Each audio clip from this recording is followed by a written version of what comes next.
Soy el abogado agrario Ramón Herrera Chela.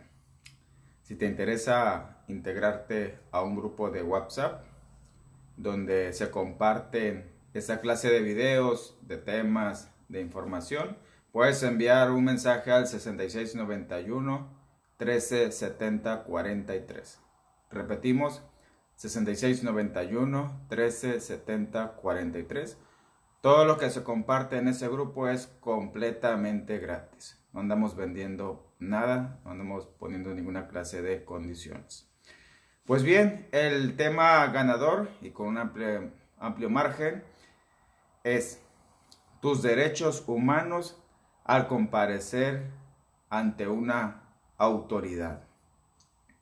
Es importante aclarar a manera de introducción que se abordarán en esta ocasión los lineamientos generales básicos acerca de los derechos humanos, que dichos lineamientos los puedes adecuar al caso en particular, según la especialidad incluso del derecho. En esta ocasión aplica además en otras materias, incluyendo pues la abogacía agraria. Por equidad de género, es importante también precisar que desde luego me refiero a las mujeres y a los hombres cuando menciono ejidatario, ciudadano, abogado, va para los dos géneros. También es sumamente importante precisar que la explicación va a estar dada desde un enfoque práctico, lo más claro posible. Y precisamente, ¿qué debemos de entender por derecho humano? Son los derechos mínimos indispensables que le pertenecen a cada persona por el simple o el complejo hecho de ser persona, que aunque no nazca todavía, o si ya nació, o en su caso que esté en la penumbra de su muerte, aún así ya cuentan con derechos humanos. Son inherentes, porque la finalidad de los derechos humanos es dignificar al ser humano, que es distinto al resto de los seres vivos. Y esa condición inherente no distingue, no hace ninguna clase de restricción ni condición.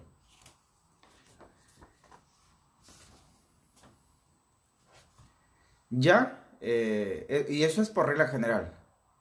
Por excepción, los derechos humanos sí pueden estar restringidos, pero debe de haber un motivo que lo justifique. Por ejemplo, una persona condenada por un delito a la privación de su libertad, pues la libertad como tal ya es un derecho que se está restringiendo. Seguramente el derecho a votar en una elección también. De modo que hablar de los derechos humanos en verdad es un tema muy amplio, complejo.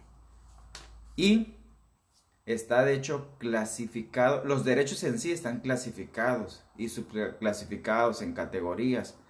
Por ejemplo, hay derechos exclusivos de los menores de edad, de las mujeres, de las personas con ciertas capacidades especiales, etcétera, tienen derechos humanos exclusivos. Pues bien, retomamos el enfoque original de esta plática. ¿Qué tipos de actos pueden ocasionarse y que en dado caso pueden provocar que se vulneren, que se violenten derechos humanos? En materia agraria, principalmente, se da la cuestión de la molestia, de estar molestando. Cuando te dicen, cuando rumoran, cuando insisten, cuando advierten, cuando amenazan sobre llevar a cabo un acto. La otra modalidad que puede provocar la violación de derechos humanos es cuando te están perturbando en tu posesión, en tu propiedad. Por ejemplo, que te derriban los cercos, los corrales, las puertas, o entran, pero no se quedan, se salen, pues personas ajenas, personas terceras que no tienen ningún derecho sobre esa tierra. O de plano, intentan privarte de la posesión, de la propiedad. Intentan pues desalojarte, desposeerte, que desocupes cierta superficie de tierra. Y esos tres actos, predominantes por cierto, los pretenden llevar a cabo en tu perjuicio, ya sea dentro de una posesión de tierra, independientemente si esa posesión está reconocida legalmente o no lo está. Pero ahí está la situación de hecho, que tienes una posesión. O también puede ser que esa posesión sea regularizada, que ya cuente con un certificado, con un título de propiedad, o de plano sea una posesión irregular. En cualquiera de esas variantes, de todas maneras te asiste tu derecho humano a que te respeten la posesión. Y esa cuestión de la posesión por lo general ocurre en los solares, en los lotes, en los predios, en los terrenos, en los baldíos que se localizan al interior de ejidos y comunidades. O también puede ser dentro de parcelas con certificado parcelario precisamente, o parcelas económicas, o algunas hectáreas cercadas dentro de las tierras de uso común o dentro de las tierras achuradas, esas tierras que quedaron medidas dentro del plano elegido, pero no se pudo acreditar la propiedad en su momento. O como les dije al principio, ese tema es más extensivo, va más allá de lo agrario. También se pueden dar esos actos dentro de lo que es la propiedad privada, debidamente inscrita en el registro público de la propiedad o en el catastro municipal, o lo que es la pequeña propiedad rural, que se regula en ocasiones también por la ley agraria. Y entre otras modalidades del régimen legal que pudiera tener una tierra, donde se perturba pues, donde se molesta, donde se intenta privar esa posesión. El derecho a la posesión, no pierdan de vista ese aspecto. El segundo derecho que se detecta de manera evidente dentro de la materia agraria es el derecho a la titularidad. Por ejemplo, la persona que aparezca como titular en un certificado parcelario, pues tiene todos los derechos sobre esa parcela, excepto el de la propiedad, porque en el cierto derecho la propiedad sigue perteneciendo al ejido o a la comunidad. O bien, el ejidatario, la comunera, puede ser titular del derecho sobre las tierras de uso común, amparado con el certificado precisamente de uso común, o en caso de que haya adquirido mediante algún contrato de cesión o alguna concesión del gobierno federal sobre terrenos nacionales, sobre zonas federales, para actividades como la minería o zona marítimo terrestre, seguramente para un uso turístico. Ahí está el derecho a la titularidad, que también puede ser motivo pues de violaciones de derechos humanos. Y la tercera categoría que he detectado es el derecho a la propiedad. Por ejemplo, el ejidatario que ya adoptó el dominio pleno en su parcela es dueño del título de propiedad que se expidió de lo que antes era una parcela ejidal, o es dueño del título de propiedad del solar. Si se trata de propiedad privada, también aplica con las llamadas escrituras de propiedad.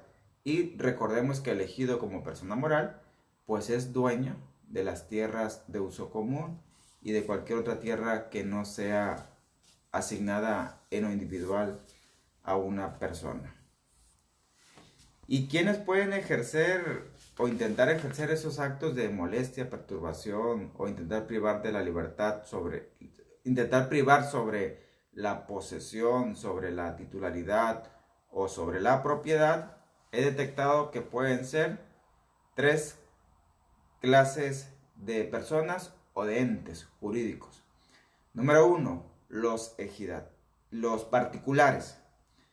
En los particulares entran las siguientes subcategorías. Por ejemplo, los ejidos o las comunidades, a través de sus comisariados ejidales o comisariados de bienes comunales, en ocasiones provocan esos actos que te acabo de mencionar.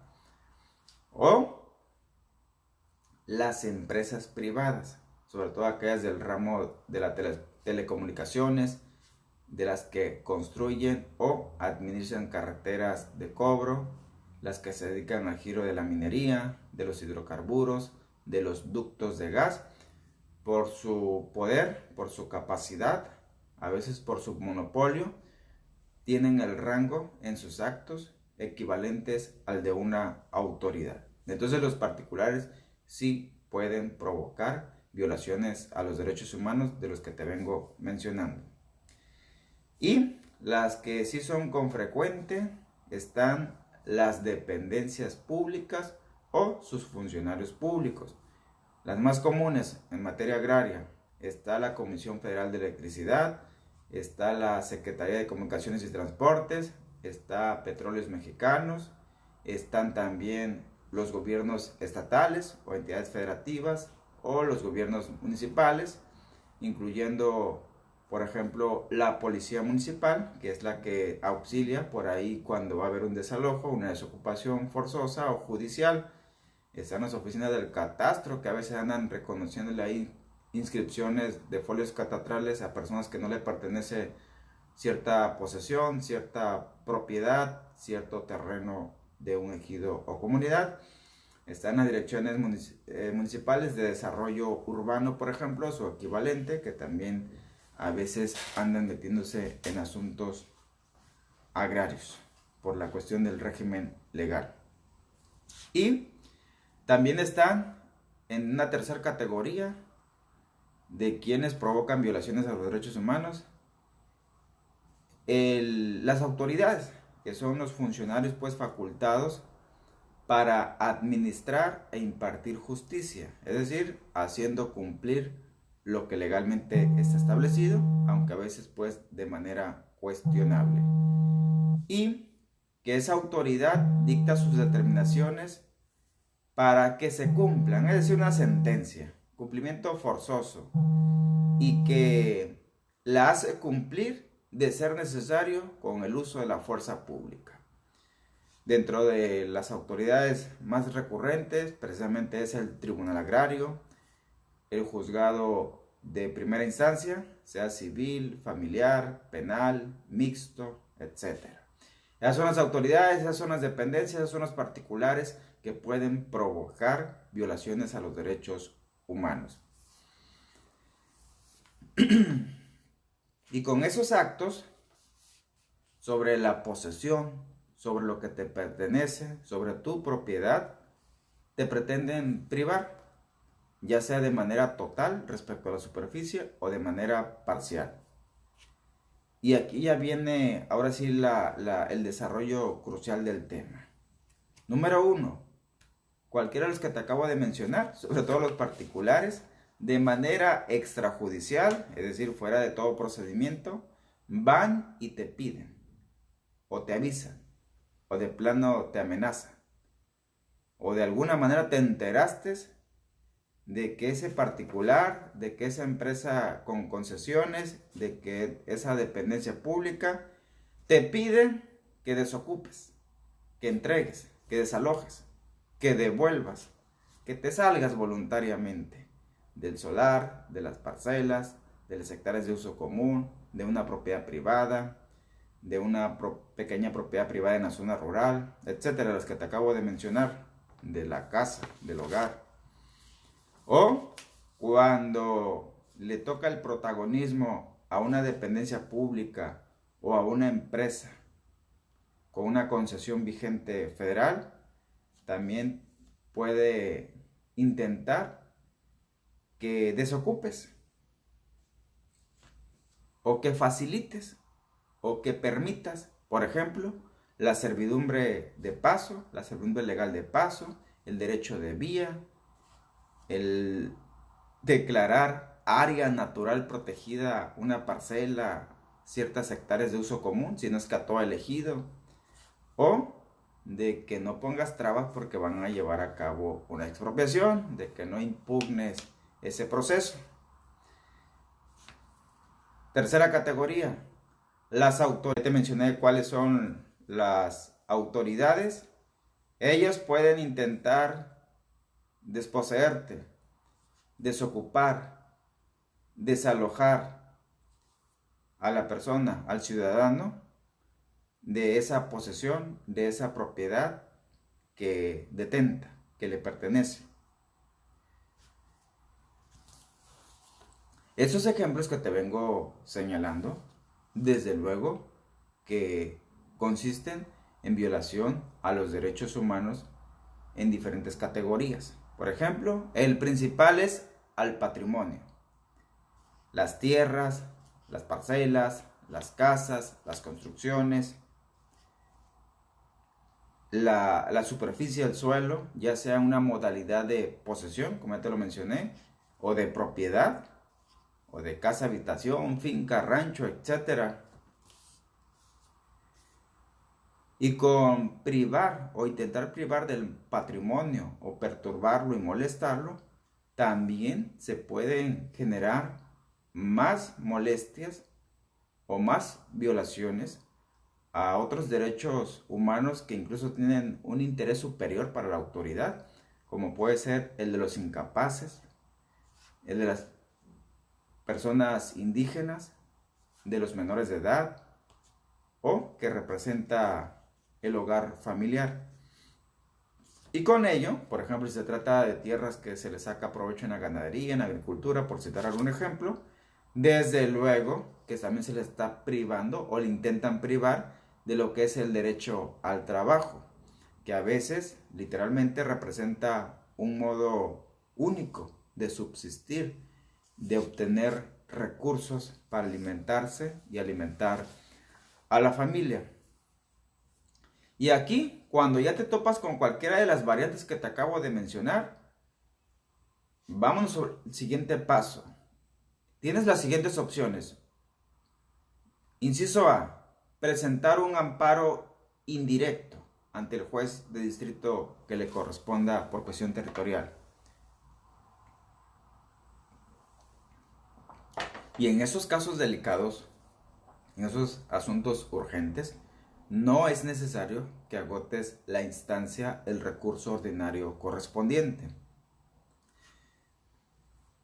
Respecto al acto del que estás siendo perjudicado, porque no hay duda de que te puedes enfrentar con un acto incluso fuera de juicio, es decir, te intentan expropiar, intentan ocupar de manera previa y no llevaron a cabo ningún procedimiento, mucho menos un juicio ante la autoridad competente, quienes son los responsables de ese acto. De modo que hay esa excepción de que presentas el amparo indirecto de manera directa ante la oficialía de partes de los juzgados de distrito. Y ahí le puedes manifestar al juez de amparo que del acto que te vienes a quejar está a punto de llevarse a cabo o están intentando llevarlo a cabo, o en su caso, si te enteras, si ya tienes la evidencia, puedes señalar que ya están llevando a cabo una demanda, un juicio, ya está en curso, ya va la secuela procesal avanzada y tú ni en cuenta, que tú ni enterado estabas, a ti ni te llamaron, a pesar de que tenías vela en ese entierro, no te invitaron. O también puede suceder que ya se trata de un juicio que ya concluyó, que ya están en la etapa de ejecución de la sentencia definitiva y firme y no te llamaron. No obstante que tienes interés en ese juicio, en la tierra que fue motivo de ese pleito legal. Entonces ahí están los ejemplos donde puedes acudir ante el juez de distrito a solicitar que te ampare la justicia de la Unión. Y la segunda opción, la B, es cuando decides comparecer personalmente ante la autoridad, por ejemplo el Tribunal Agrario, que tiene a cargo un expediente, una demanda que incluye como parte de la litis esa posesión, esa propiedad, ese derecho a la titularidad que tú consideras te pertenece o tienes la evidencia que en efecto es tuyo. Para solicitarle, por ejemplo, al Tribunal Agrario que te admitan como parte del juicio, que te reconozcan la personalidad de tercero interesado, por ejemplo, o codemandado, y que te respeten pues el derecho de ser oído y vencido en juicio,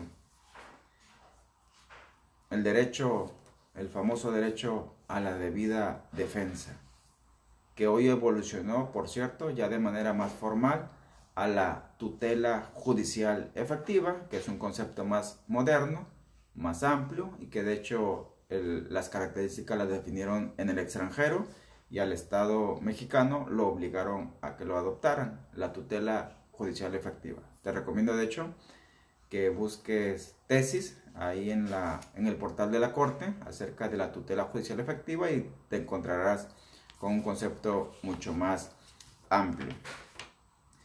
Para sacarle mayor provecho a esta plática que es más de orientación, así fuera de formalidades, dijéramos por acá de amigos a amigas, platicándolo, mañana vamos a continuar en este punto donde nos quedamos. Si te das cuenta, estoy intentando desintoxicarnos de ese exceso de información que existe sobre el tema de los derechos humanos. Estamos haciendo un esfuerzo por simplificarlo a lo esencial y sobre todo explicarlo con ese sentido común. Siempre he dicho, hace falta ciudadanizar, volverlo más ciudadano pues, al tema de los derechos humanos. Marcar principalmente los lineamientos que definen la lógica en la realidad de lo que sí es un derecho humano, cómo lo invocamos, cómo lo planteamos, cómo lo detectamos, para que a partir de ahí, entonces sí, en cada caso particular, en específico, se pueda profundizar hasta el punto que sea necesario de acuerdo al caso concreto.